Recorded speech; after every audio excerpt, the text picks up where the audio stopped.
Hello. Today I wanted to talk about how to succeed despite being underestimated. And this is something that a lot of us go through, not just INFPs, but just a lot of people in general. Sometimes it has to do with the color of our skin, our gender, maybe the way we carry ourselves.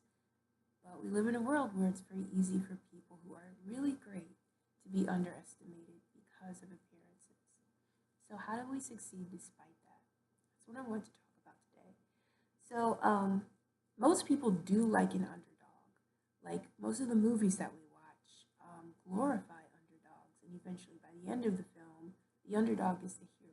We like that. It makes us feel good to watch stories like that. That said, most of us do not enjoy being the underdog. It's not fun. It's downright humiliating most of the time. Here are some things that underdogs go through on a daily basis.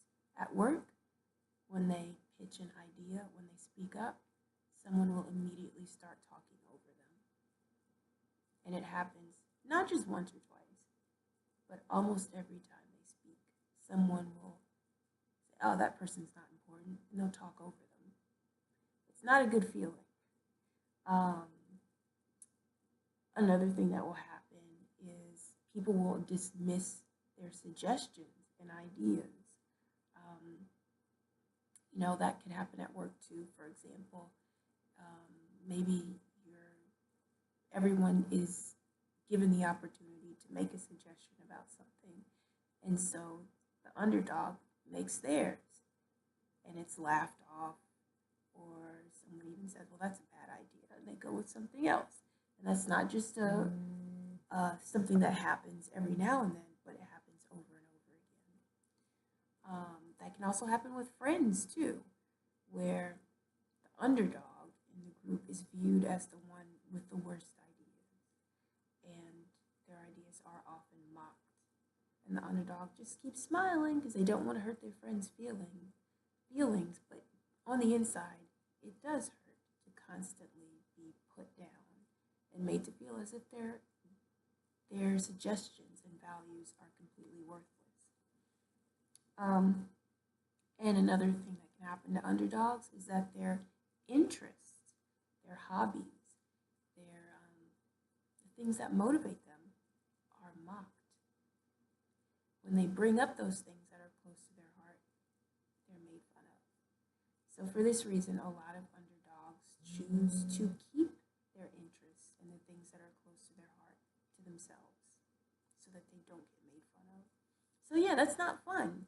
It's a very humiliating experience to every day have to get knocked around emotionally. That can hurt just as much as being knocked around physically.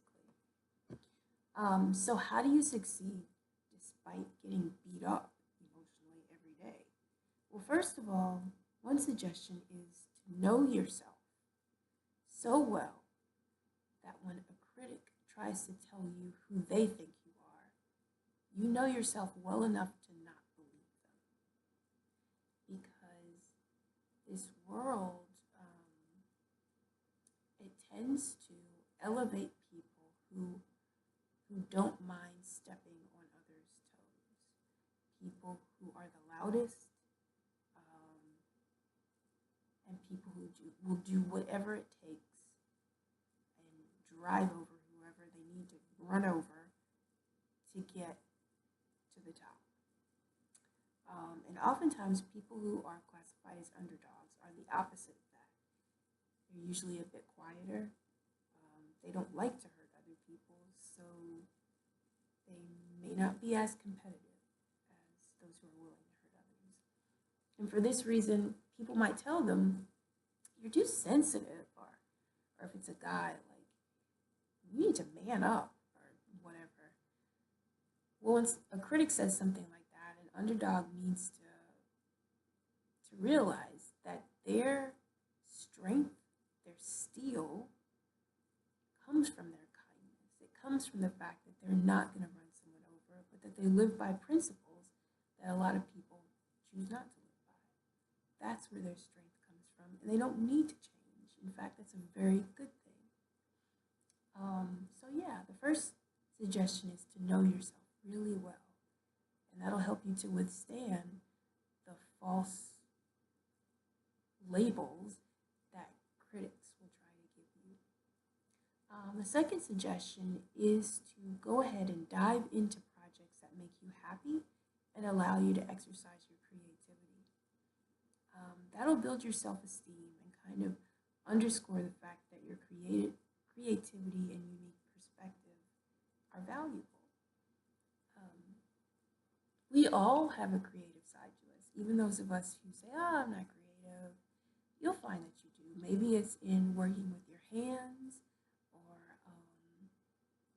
maybe it's just in, like, I don't know, the way you think, but everyone has a creative side. And you owe it to yourself to explore it. So if you've ever been curious about painting or about sculpting or sewing or writing or whatever it is, go ahead and make room for it in your life, because that's something that helps you express yourself and explore a part of yourself that has a lot of value.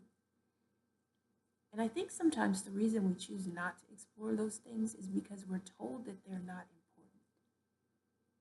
But that's like someone telling you that your pinky is not important. Every part of your body, whether it's your little tiny pinky or your head, is important. It's there for a reason. Our pinky is what helps us to grab stuff, and it helps with other things too. So, those creative parts of yourself that maybe you were told aren't important, or that you were told you were not good at, but you enjoy them anyway, explore them. And not only will it add to your knowledge about the world in general, it will add to your understanding of yourself, and it will build your self esteem and let you know that you do have value. A third way to succeed despite being underestimated is to believe in your abilities and goals, even if some of the people in your life make it known that they don't. Just try not to let any negative super critics talk you out of your goals. Do what you feel like you were put on this earth to do. We all have a unique perspective on life. Just like, every star is different, every snowflake is different, every fingerprint is different. Every human being has a very unique perspective on life. Yes, we all have different personality types, and we all do fall into a category of personality types. It's just the way human beings are. But that doesn't mean that we're all the same. Like, there are some very different INFPs. There are some super talkative, expressive, and I don't even know what other word to use, but super friendly INFPs who are very different from an INFP who's more like me and a bit quieter and a bit more cautious with people. This is because our experiences are different. And not only that, our DNA is different too. Those are the things that make each of us unique. And because we're so unique, that's part of what makes culture and society interesting. It's like when you walk into a garden, you don't necessarily want to walk in a garden where all of the plants are exactly the same. That's kind of boring. You want to walk into a garden where you see variety. You see trees, you see flowers, different kinds of flowers, different kinds of trees. That's what makes it beautiful. And it's the same with people. So the experience that you bring to the table is something that needs to be heard. So know that your experience does have value. Even if someone who you're close to, someone who you love, tells you that your opinion doesn't matter, don't listen to that. Your opinion does matter. And maybe sometimes it's true that it's best to keep it to yourself because the company that you're with does not value your opinion. That doesn't mean that it doesn't matter. It does matter. It's just that the people around you don't have the wisdom to see how much your opinion matters. So just make sure that you believe in your worth, your abilities, and your goals. even if the people who you care about don't. And last but not least, pity negative super critics. And this is something that I have to learn to do. We all have critics. Um, some of us have super critics, people who criticize everything that we do. And it can be really frustrating to deal with people like that. But instead of letting them make you angry, um, it's better to see them as a person who maybe has given up on certain things that they wanted to do. And so now that negativity about their own quote unquote feelings, they kind of carry that over into their relationship with you, and they try to tell you in a way, because I didn't succeed at what I wanted to do, most likely you're not going to succeed at what you want to do. We all tend to do that as humans. We all tend to see life based on our own experiences. While that's what makes us unique and what makes our experience, our perspective valuable, it's also what flaws our perspective, because we can let that narrow our vision, and we start to see everyone as if they're in the same box that we've put ourselves in based on our experiences. Like maybe, for example, just because I started a wedding videography business that didn't take off and make millions, does that mean I should tell someone else, you should not start a wedding videography business because it's going to be way too hard? No. They might have more talent than me. They might have more money than me. They might have more business savvy than me. So there's a good chance they'll do a lot better and make millions, even though I didn't. We all have separate experiences. And it's a pity when someone doesn't realize that. So it may not be that this person is criticizing you because they dislike you. It could be that they're just a bit narrow minded.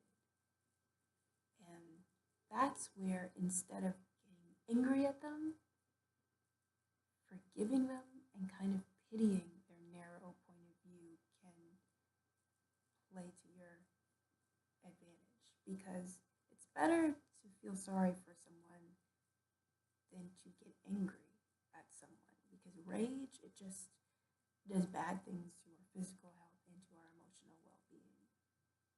Okay, so that's it for today. When you feel like people are underestimating you, just remember, you know who you are, and you know what your value is. And you can't let someone else tell you who you are. You write your own story. And also, instead of getting angry at people who criticize you, understand that they might be criticizing you because of their own shortcomings. It has nothing to do with you, but has everything to do with them. And that will help you to not get angry, but to pity them and forgive them. Okay, I hope that was helpful, and thank you for watching. Oh, and one more thing.